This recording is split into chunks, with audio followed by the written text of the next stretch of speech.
Hey, thank you so much for joining me again. My name is Tish Griffin, and I am a financial guru, financial expert, here to talk to you about any problems, anything, circumstances, any trouble, any worries that you may have regarding finances, regarding debt, regarding getting out of debt, collections, whatever your problem is, I'm here for you.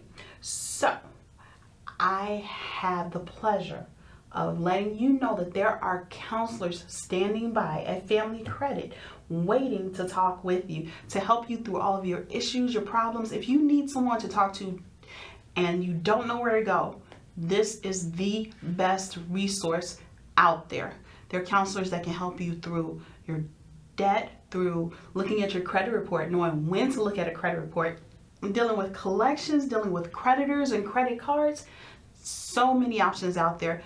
Perfect help. They're there when you need them. Familycredit.org. Go to familycredit.org or reach out to a counselor at 800-994-3328. So again, we are back, and the awesome thing is that we're here another week and we get to talk about our finances and getting things in order. Yes, we've survived COVID. We have gone through everything that you could possibly think of has been thrown at us. And so I still have a lot of people that are coming saying that, you know what, I'm still, feeling shaky. I'm not certain what's going to happen. And right now there's so many different things that are happening within the market that I can understand that fear that you may have. So the key to it though is just you can't stop working towards your goals. Stop looking at your finances. You've got to be diligent and disciplined in order to make it through. The last thing we want is to find ourselves in the situation that we were in when COVID hit. At that time, a lot of us have already drained our savings and we're working to get that back, right? So we want to make sure that we make smart money decisions. You want to make sure that you are looking at your budget, your credit report, you're not taking on too much debt, because yes, we love debt-free living, and being able to do that is just the best. That's the best security that you can bring to yourselves. So again, reach out to a counselor, familycredit.org. And I want to let you know that these tools are available, especially right now, to help you sit down and start looking at your finances. Personal Finance Made Easy. Yes, this is my favorite copy of Personal Finance Made Easy. And it just has so much information and education in it. You want to talk about, or you're thinking about savings. If you're thinking about, should I invest? Should I invest in the stock market? What are bonds? Those types of questions that you may have and you don't even know who to ask. But this guide, along with allowing you to budget in here and get your budget together, has great information on that as well. Then we got 100 small ways to save big. Yes, this is interactive. You go through it, you look at the different tips and say, I wonder, would I do this? Would I not? Does it work for me? Does it not? And it'll allow you to start sparking more ideas too, because when you think about your budgets, when you think about your finances, of course, after we pay all of our expenses, our goal is to have a nice large sum at the end. And a lot of times we see that we don't do that. So yes, we do need to go through our what's called spending leaks. It's not just about, hey, I'm paying too much in utilities, or my mortgage is too high. In the city of Chicago, people are seeing property taxes going up now that the tax bills have come out, and they're like, oh my God, what's going on? But we have to be able to look at our lifestyle, make those adjustments, and see what it is that we can either cut out of our life or cut down on. And that's where 100 Small Ways to Save Big comes in handy. This guide, again, will help get you started. Now, you may have some ideas on your own as well. In order to figure that out, the perfect thing that I need you to do is sit down and take a conscious look at your budget. Now, before you get started, I know this can be a little bit stressful, but again, the first thing that I keep drilling, your budget will not work unless you have a goal in mind. And we need for that goal to be just tailored to your situation, because my goal is different than yours. Yours is different than mine. Our budgets, our lifestyles, everything is different, but it focuses on what your own goals are. So if you've got goals, you want to be able to write that down and know what it is, to make it specific to you. You want to be able to make it measurable. You have to know, is this goal going to work? How much time? How do I measure my success? How do I know when I've reached my goal? These are things that you do actually need to think about.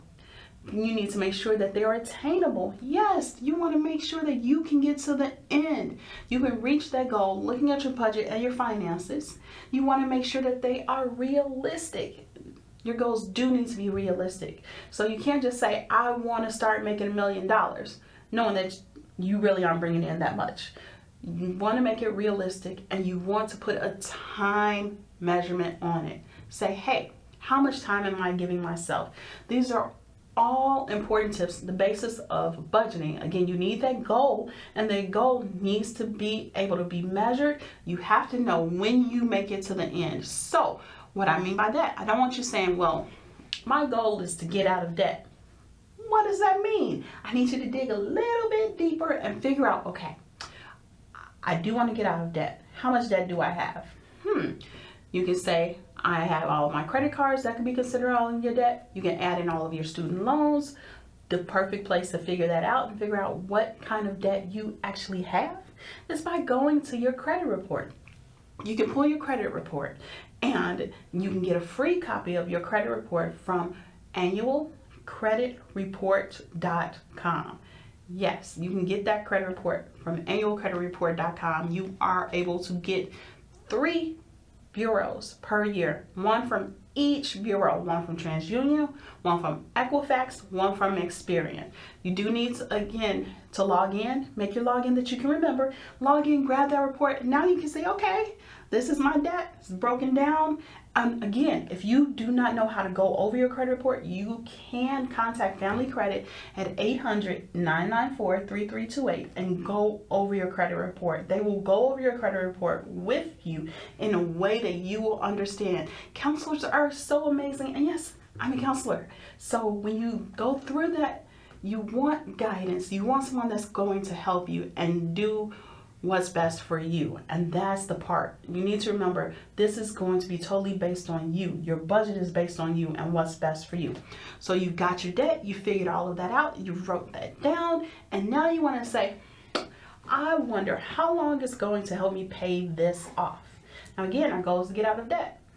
Now we have an amount. We need to put that time measurement on it and make sure that it's attainable. Now again, you can look at contacting a counselor to help you through this. You can sit down and figure it out on your own, but what you want to pay attention to is the amounts of debt that you have, along with your minimum payments, and when are the due dates. Not only that, guess what? We need to go and figure out what our income is. That's right, you have to know what you're working with. And when you look at what your income is, I want you to think about that and not base your budget off of what your gross income is, which is the amount that you were told you were being paid when you first got the job. I need you to base it off of your net income. That's after all of the deductions, after it goes into your bank, after they pulled everything out of it. This is the amount that you actually bring home. Your budget should be based off of the income that you bring home only. We don't want to base it off of any pretend income. We don't want to base it off of, any money that you think you have coming into your house. If it's not consistent, if you are self-employed, then you may want to do an average based off of what you had the month before or even the year before, so that you know what you're dealing with and you're comfortable. You know how to meet those goals. The difference is you don't want to base it off of money that you don't have, because a lot of times that causes us to get into trouble because we think we have more, which is why we want to use the amount we actually bring home based on the net, not just what we feel we should be making. So you've got that. And then you want to take a look at all of those expenses that we just wrote down. All of the debt that we just wrote down. We know how much we're dealing with. And now we want to look at our expenses again. We want to look at those utility bills. We want to look at the mortgage statements. You want to go in and look at all of that And you may say, well, why is that important? It's important to know the due dates of all of your bills, not just your credit cards. If you know the due dates for your utility bills, that does help. It's going to allow us to be able to be a little strategic in our planning, to know we know when we get paid and we know what amount we're dealing with. So now we know how we can apply that to our budget. A lot of times when we go through that budget, we see so many different bills and we just get overwhelmed. And that's okay for now. Because remember, we know that dealing with money can be stressful, but I don't want it to be stressful for you. I want you to think about this before you get started. It's all in your mindset, all in how you handle everything. If you go into this positively, just focusing on your goals and seeing what you're actually working with, don't let it get frustrating. I guarantee you'll get to the end of this process and see how you can actually make your goals. Now, a lot of times I know once you get through, once you look at your budget, you've got your income, you look at your expenses, but then you see that, guess what? Even though this makes sense, I still don't have money left over once I am done. Once I pay all my bills, there's nothing left. So with that being said, what we need to do is take a step back.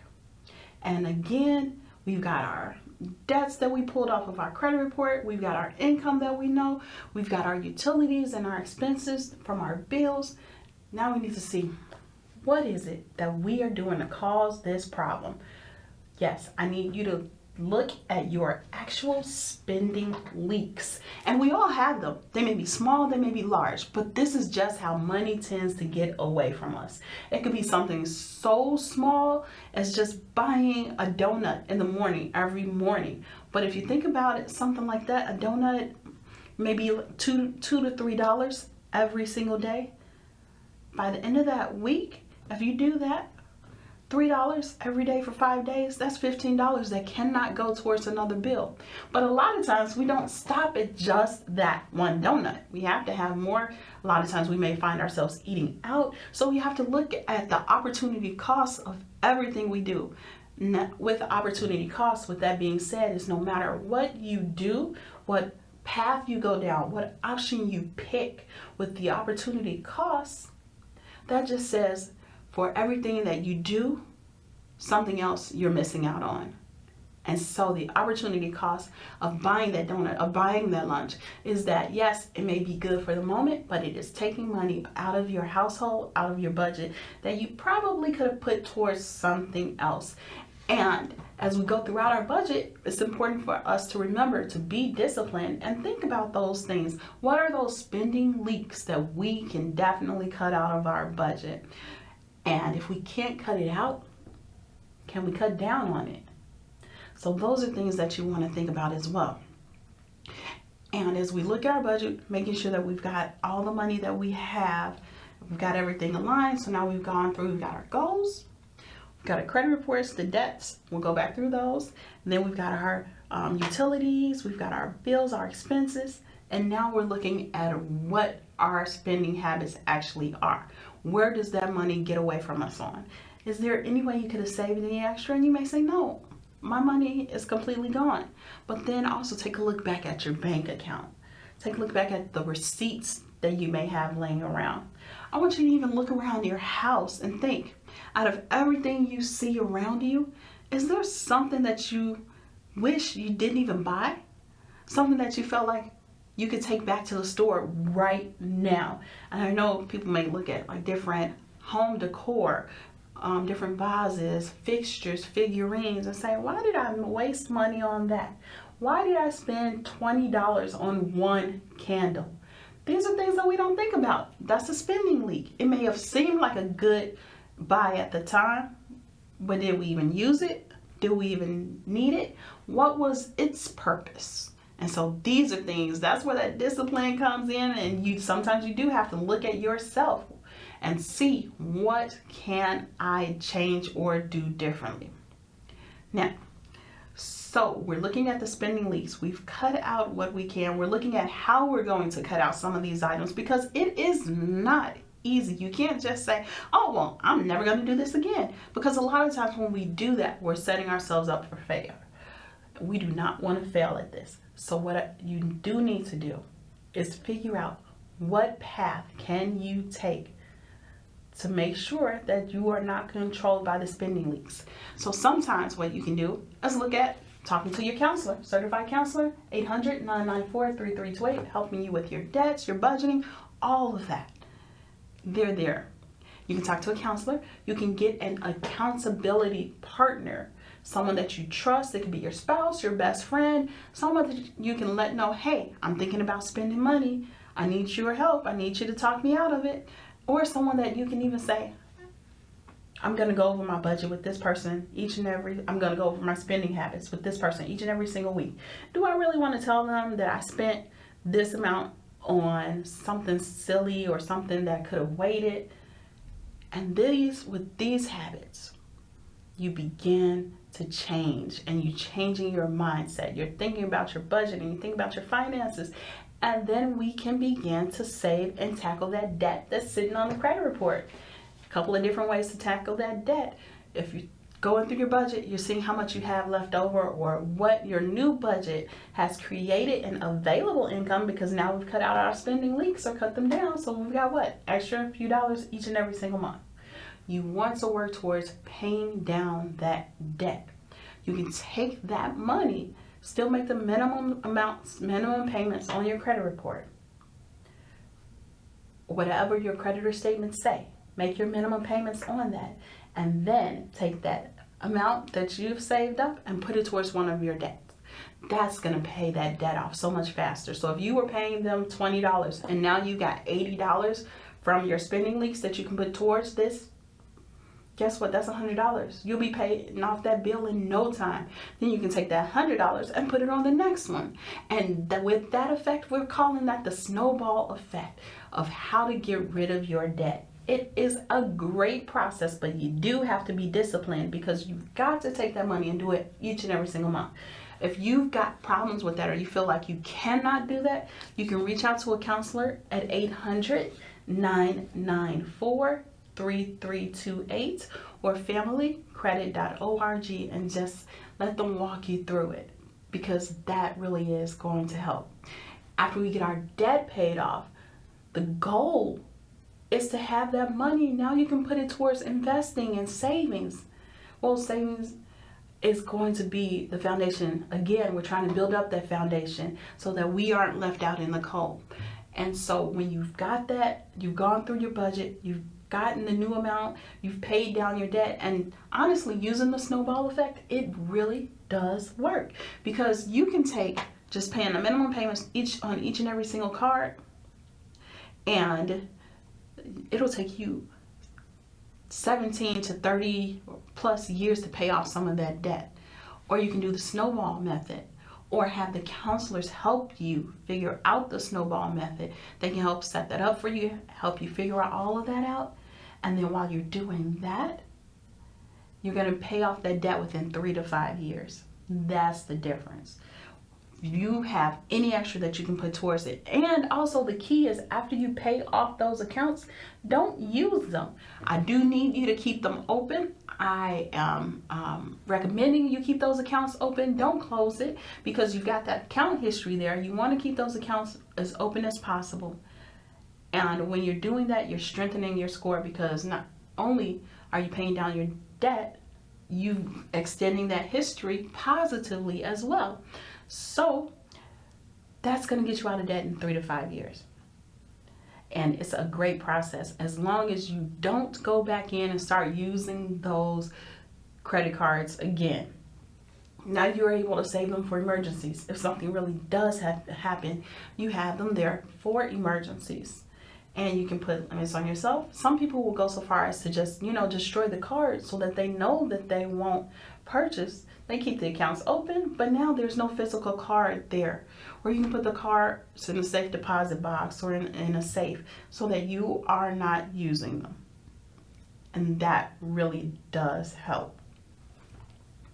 So as you're thinking about this, though, I want you to keep in mind that You've paid down your debt. We went through your budget. You worked towards your budget. You've paid down your debt. You're working on your plan. Now you've got some extra money that you do need to start establishing an emergency account. Yes, you need to have some money just invested or invested in you, saved, so that if emergencies do happen, you know how to access it and it's right there. But the most important part is just to let it grow, because you never know when you will need it. Now, if your employer offers retirement savings, it is very, very, very recommended that you take advantage of that. So a lot of employers, if your employer does contribute to your retirement, and it's typically called a 401k plan, and that's your retirement plan. If you work for a nonprofit or in government, a lot of times it's called the 403b plan. So keep that in mind, that you want to have all of that extra money. If you've got extra money in your budget or you're saving money now, you can put it towards your retirement. You don't necessarily just have to have a bank account. I always recommend that it's okay to have more than one bank. You can have more than one savings account, more than one checking account. You can have money in multiple banks. And you can also look at doing the retirement accounts, mutual funds, and a banker will be able to help you with that. You can also reach out to a counselor and see what's best to do with your emergency funds now, because the goal is for you to actually have them. So if you have your checking account, your savings account, you can have what's called your goal account. If your goal is to go on vacation, you can put money towards that. If your goal is to have money for Christmas or for the holidays, you have all of these accounts that you can use, savings vehicles. Keep in mind that when you put your money into a bank, your bank accounts are insured up to $250,000 by the FDIC.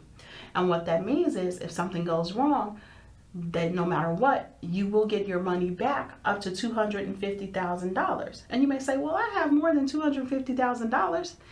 Again, that's when you may want to look at having more than one savings vehicle. Like I said, you can have more than one savings account, more than one checking account at a different bank, however you want to do it. You need to do what's best for you, your savings, your future, your planning.